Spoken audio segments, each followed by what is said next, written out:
Hello everyone. It has been about 5 years since I last posted on this YouTube channel. So 5 years ago was high school, and a lot has happened since then.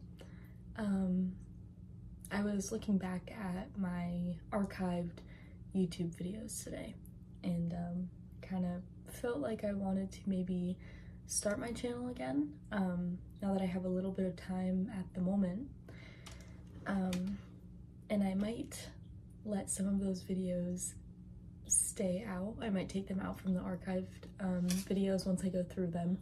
Some of them are just very silly and cute, which I really enjoy, but some of them are a little bit scary, and I don't know if I want anyone to see that at the moment. And so I think this video is gonna be kind of like an update on what has happened since then, a little preview of what I used to do, because I'm assuming that the people who are going to be watching this channel are probably coming directly from Project Fin. So hello, if you're coming from my Project Fin Instagram or website, that is something that I started right after high school. So a lot of you do not know what I did during high school and before that. And that was a large part of what this YouTube channel was.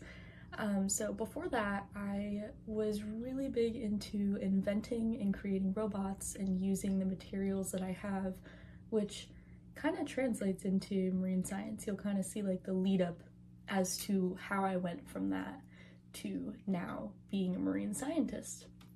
And yes, I graduated with my bachelor's of science in biology, and I've been doing shark research for 6 years, so I did exactly what I said I would do, and I could not be happier. Right now I'm kind of in limbo at the moment, trying to figure out graduate school and jobs and things like that. So I figured this would be a great time to kind of put that energy into redoing my website and my Instagram and this YouTube channel. So back to what I did during high school. It was so long ago, 5 years ago. I can barely remember what is going on. I essentially, in middle school, I started a club called Gearheads, but originally it started from being interested in robotics, specifically Little Bits in the library, thanks to Miss Williams, who I've known for what, 8 years now? More than that maybe, who now we go out and we hang out and talk about life, and I just love her so much. And her and Miss Rader have been the beginning of exactly who I am today, every single step of the way. But essentially, she encouraged me and inspired me to start this club called Gearheads through sort of an inspiration from Invention Convention. If you don't know what that is, feel free to look it up. I did Invention Convention for maybe 6th grade all the way up to 12th grade, and I made it to nationals twice, one of which was in person. It was amazing. I'm gonna like cut some clips and stuff and put it in here. Second time was during COVID, which is great, but unfortunate because I couldn't go anywhere. It was all online. So Gearheads essentially was a club for all the kids who were curious about building and creating and community building and inventing for a future could come. We did a lot of different things. We built robots. We did presentations to get scholarships. We learned how to present and network and use all these skills that we have. A lot of the people, including me, like, were very shy and struggled presenting and struggled showing that side of themselves. And through that club, we were able to kind of encourage them to be fully themselves, but also be able to inspire others and be proud and loud about what they do. I was looking back at some of the videos that I made during that time, and it just made me want to cry because I miss it so much, and I'm not in contact with many of the kids anymore. Everyone, you know, diverged. We all do our own things, but I hope everyone is doing well. If one of you guys see this, I hope you're doing exactly what you want to do, and I hope that you are happy doing what you want to do and that you're changing the world, because that is the goal of the club. So I ran that halfway through high school, and it was a great time. We did a lot of awesome stuff. I ended up presenting for Google EdTech, using Little Bits in the classroom to encourage teachers and students to do hands-on activities using technology. That was pretty cool. It was in like 2019. I also presented at the Maker Faire in Rochester, New York with Mythbusters Jr. Oh my gosh. And that was pretty cool. I was able to kind of like show my club, and the kids were super into it. It really touched my heart to be able to see all these kids really into technology and circuitry and doing hands-on activities. So I definitely see that there's a lack of that within the schools, especially right now. We're not gonna talk about that though. And yeah, I continued doing inventions. So some of my inventions, the one that made it to nationals where actually I met the woman who runs that podcast called Ologies. I don't know her name, but she was really awesome. I actually had met her during that time, and it's pretty cool because now one of my good friends, Angela Jones, who's a PhD candidate, she was just on Ologies, and it's like all these things are interconnected. And like I said, it's been 5 years. A lot has changed, a lot. I don't know if I'm gonna get through it all. Maybe I'll forget some things, but I became serious about marine science in high school. So I took this class. It was a scientific research course, and this is where I met Miss Rader, who is another mentor of mine, where I decided to, at first, study big cats because they're cute. Are you kidding? They're adorable. So that's what I wanted to study. And then I came across this paper within the first year. It was a 3-year program of sharks and reading an email. I came across this paper that had to do with sharks and magnets and how they seem to be avoiding them. And during that time, it was a really big topic for shark scientists, and it still sort of is. A lot of that have changed. The more I get into the shark field, the more I see the dynamic of the popular research versus the unpopular research. That is a thing. I'm sure it's a thing across all research fields, but especially the shark world, especially marine mammals. We can talk about that eventually too. This paper had a link to a video, and it showed a bull shark avoiding a large magnet that a fisherman had put in the water. And I was like, wow, what a crazy thing. Why is it doing that? Which, if you know anything about research or science, that is exactly the first question that you have. Why? For what? Who knows? I don't know. That's the goal. Now I've been doing it for 6 years. You see one video on sharks and magnets, and then your whole life is dedicated to it. Ask yourself if you want to do that before you watch the video. Anyways, I spent the next 2 years testing neodymium magnets because I wanted to be ethical. I don't want to hurt anything. I have no idea if this hurts the shark or anything in the environment. So I did a lot of reading. And essentially there was not any effect that I know about, which I spent a whole year doing that. So then I could finally actually do some research with the sharks and the neodymium magnets. And the reason why I chose natural magnets or a neodymium magnet, neodymium is the strongest in terms of accessibility of natural magnets because they're expensive, that I could get my hands on to be able to test it on sharks and see if they have any reaction towards it. Not negative reactions, just like avoidances and behaviors and things like that. But COVID happened. Of course, my junior and senior year of high school was COVID. So all of that stopped. I was home. I still had to do some type of research, so I ended up doing research on I'm sure you guys heard about this if you're coming from my Project Fin page, the killer whales, the great white sharks, and the seven-gill sharks in Cape Town, South Africa. That is what I was doing research on after, because I essentially was going to just read a bunch of papers and come up with the hypothesis for my class as to why the great white sharks were leaving that area that they so predominantly lived in for such a long period of time, generationally, eating these seals. And not just seals, guys. Sharks don't just eat seals, please. Please know that. But there's a huge fish diversity population over there, of which the orcas, the salmon gill sharks, and the great whites also eat. I'm realizing how much time I've spent on sharks and magnets, and I'm realizing that it is it's not a problem. Actually, no, it's not a problem, because it got me to where I am today, so never mind. But it's a little crazy that it's been this long. I remember the most recent video, the like 5 years ago one, it started kind of going from the inventions to the sharks, and now here I am kind of mixing both of the two, which I'll explain. I wasn't done with my project. I graduated high school and then I went to a community college because it saves money and time and whatever. Go to community college. Everyone says that's weird.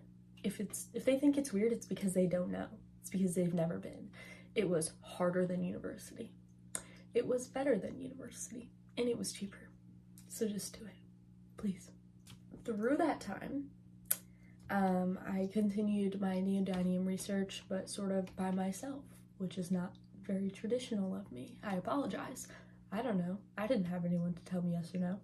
So I continued to do my research with neodymium magnets. I ended up getting an internship. Well, actually, I guess the first year was volunteering. I volunteered at Block Island Maritime Institute. Best place ever. For 1 week. Amazing. Saw sharks. Cried. Never seen sharks before, so it was great. The next year, I was an intern for 1 month. Normally you're an intern for 3 months. I could only do 1 month, so that is what I did. Very grateful for that. I did the dolphin program where I ran high school type events and things like that. It was really cool. The next year, I was an intern for 3 months. Yay, maritime educator. During that time is where I took my ideas and invention skills and networking and everything and created my project. I essentially, that time, oh, maybe it was the time before. I did a project before that with the neodymium magnets in the tank. There was no results. I expected that. I kind of came to the conclusion that they need to be bigger and stronger for them to have a reaction, or they need to literally be like this close to the magnet. So there's that. But anyways, the third year being involved with Block Island Maritime Institute is where I took my networking from that high school program and met Allison Murray. She was a physicist, which is pretty cool because I need a physicist to help me with magnets. I had not taken a physics class until actually this past year. And all my research is physics-based. It's fine though, we did it. I wanted to create an electromagnet because it is stronger and there's more I could do with it.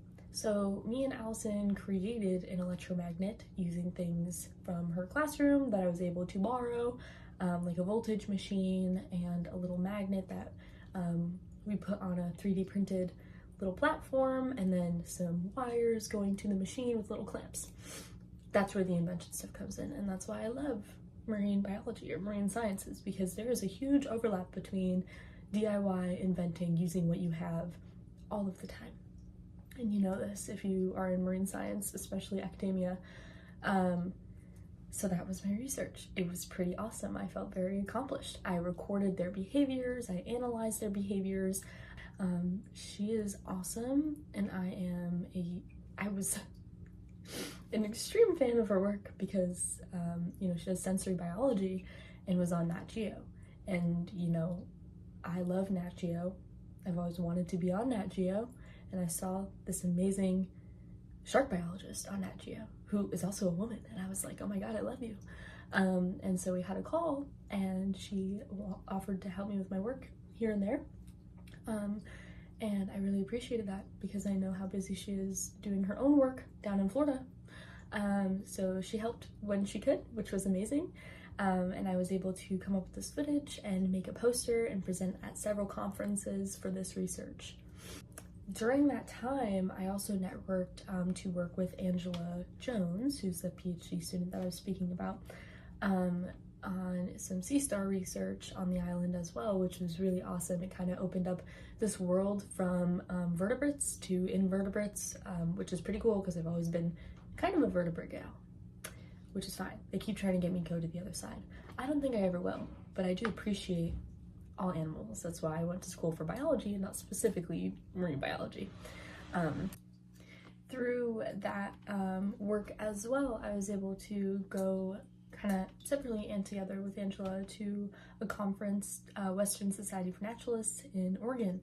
And I will say, through all of this too, some of you may or may not know, I'm sure most people who follow me kind of know a little bit about my life.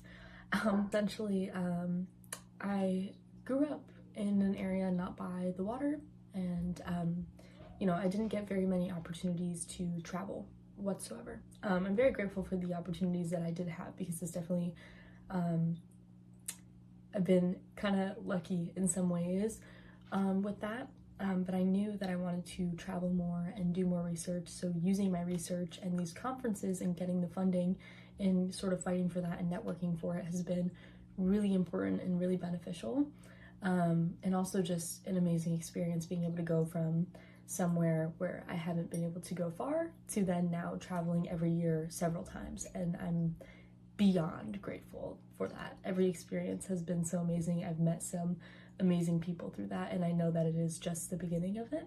But during the Oregon conference, I met a lot of people who do follow me on Project Fin now, and they're absolutely amazing. They're always sending me things that I may be interested in, which is really cool. It's great to have sort of that online network, and at this point I've had a lot of that with also fishermen and people who are both scientists and fishermen, which I'll get into kind of like my fishing background, because that goes into my 4th year at BIMI. But yeah, I mean, that year was kind of just like the beginning of everything really big. I was sort of finishing up my degree, or getting close to finishing. I was making connections with Atlantic Shark Institute, the Marine Mammal Rescue Program at Mystic Aquarium, and Nature Conservancy, and also just the locals on the island, which, I mean, if you are a scientist doing research in a location, like, you need to know the locals, or even the indigenous people of the area as well, because you're doing research, you're using the resources there, you're looking at what these people rely on constantly, so you need to understand who is in the location and how your work impacts what they're doing. Humpback whale necropsy, which was amazing. It was beautiful. It was very stinky, but it was such an amazing experience to be able to do that. And that summer I saw my first whales alive and my first dolphins alive as well. We got taken out on a boat, a community where, you know, we can all share the resources and the things that we are good at and the experiences that we have with other people. And I try to do that with Block Island. I've invited my friends out who have never been there before, and you know, they can stay with me because I have the free housing, which is amazing. It gives them an opportunity to be able to come. So giving back to the community wherever you can, and also making those meaningful connections, can mean important and exciting opportunities for you as well. It's a whole other thing. So I want to kind of talk about the research that I did in the fall of that year. I think this was 2024 now. I did research with Yale Peabody Museum on prehistoric shark teeth that were previously recorded in about the 60s from California, and they were identified, but nobody has touched them since the 60s, and they needed someone to confirm the taxonomy. So that is what I did, and I had a poster for that as well and presented, which was really awesome. During this time, in this summer, I almost forgot, I also published my second children's book. A lot of you know it to be my first one. I don't like to talk about the first one. It's not that good. It scares me. But the second one is called Friends with the Ocean, and I love it so much. It's an affiliation with Block Island Maritime Institute. I did a ton of readings and things like that to kind of see if the kids enjoyed it, and kind of get that back into the community of teaching kids empathy and curiosity for marine science, but also just the environment in general, which was the goal of the first book as well. I just didn't like the art as much. So yeah, right now I'm currently working on my third book, but it is a poetry book / species where I connect the poetry to a certain species, and then I talk about that species and whatever correlation I have to the poem. I'm very excited about that. It's been kind of a journey with it because I only write poetry when I feel inspired to, and sometimes that is 5 in 2 days, and sometimes that is 1 in 5 months. So it has been a process so far. That all leads up to my graduation and where I am now. Throughout that time, I have met amazing people and have been able to travel and have some wonderful experiences with this degree, and it's only inspired me to pursue more work and be in academia. I really, really, really, really, really want to get my PhD and open a lab somewhere. I really want it to be kind of a lab that hopefully is through a school, but also can include different organizations. So for example, like on the island, say I were to do it there, which is where I kind of want to do it, because I think it's a very special place with a high diversity in species, and nature type organizations are there. And have this space where high schoolers can come in and learn and do research, or college students, postdocs, whatever, people within those organizations can come and connect and do research at this lab and or place to do research at. That I don't know how that looks, but I really would love to do that one day. And all these things are leading up to essentially that, or whatever else comes my way that maybe changes my mind or puts me in a different direction, of which I would accept, you know? My passion is really with the people and with the environment, and I just want to continue writing and making content to hopefully inspire others, doing research to contribute to human knowledge, talks and whatever and things like that. Especially the more I get into my degrees and my profession, I would love to speak more directly with the people and the community and things like that. So right now I am kind of just, like I said, I'm in limbo, trying to survive the limbo. It's hard, and I'm sure you all know that. The waiting period is terrifying. I have no idea what's going on at all. I'm trying my best to take advantage of that. Spend time with my family and friends and work on my book, redo my website. Yeah, so I want to keep you guys all updated on sort of my journey. I would like to post more. I'm not really sure what I want this channel to kind of be yet. I know I want it to be a part of Project Finn. There's a lot of ideas that is going into that currently. So I'm kind of debating on what I want this exactly to be. If you guys have any ideas or you want to hear anything specific or anything more in depth about what I've been doing, let me know.